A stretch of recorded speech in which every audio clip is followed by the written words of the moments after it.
Jan, Nasser Al-Khelaifi can also talk to the man who runs beIN Sport and therefore buys a big chunk of the Champions League TV rights and helps fund UEFA that way. And that man, of course, is also Nasser Al-Khelaifi.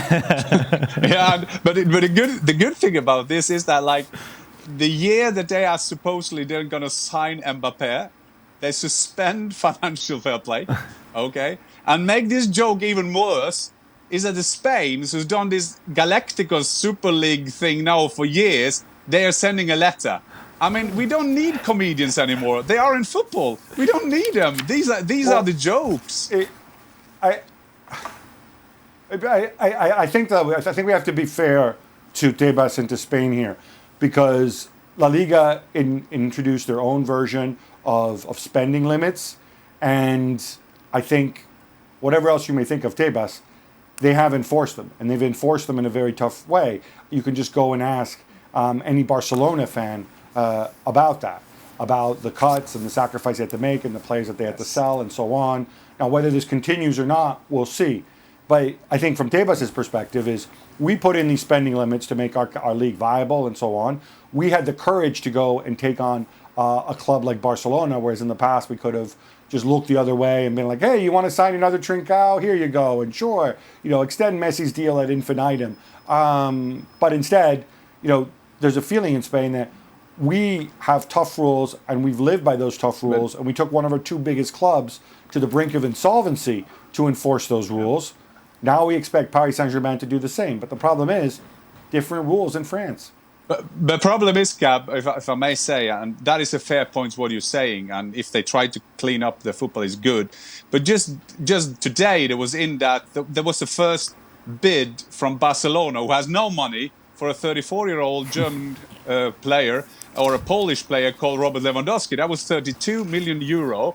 And it may go up to 40, 50, and that's from a club who has no money. So I think that is the funny thing. Right. And you signing players on a free, I mean, never have a player on free be more expensive than they are now. Alaba from Bayern Munich, we know his numbers. Rudiger is not coming for free from Chelsea, is he? And so on and so on. That was my point. I think that the ones in charge, they have the best will to do it, but still, then they can't sign any player in the world. They were after Haaland as well. They wouldn't have got him on a free, the Spanish football. The money situation is complex, and I generally, as all you guys know, don't really get too involved in other people's business in terms of financial fair play, as Gab well knows. That's a very fair, nice way of putting it. Yeah, well, I just think from a football decision, I don't think, for me, this is not a very good decision. I think from a football perspective, I think you want to see the best players in the best leagues and the best teams competing in every week, and we're not going to see that now. That's a shame. So I think just from a football perspective, that's slightly disappointing, or very disappointing. I mean, it could have been Real Madrid, it could have been Barca, it could have been Bayern Munich, it could have been Milan or Juve or Chelsea or City or Liverpool. I don't really care. But I just, from a football perspective, staying in France just smells to me as if I'm very, very comfortable. Real Madrid throwing their toys out the pram, though, it's kind of difficult to feel sorry for them, given what has happened in the past. Well, listen, at the end of the day, that's what transfers are all about. That's what discussions and talks are all about. You don't always get what you think you're going to get. Now, the financial side of it's a different story, and Gab's pointed that out. They're running a different ship in Spain now, and they have enforced that.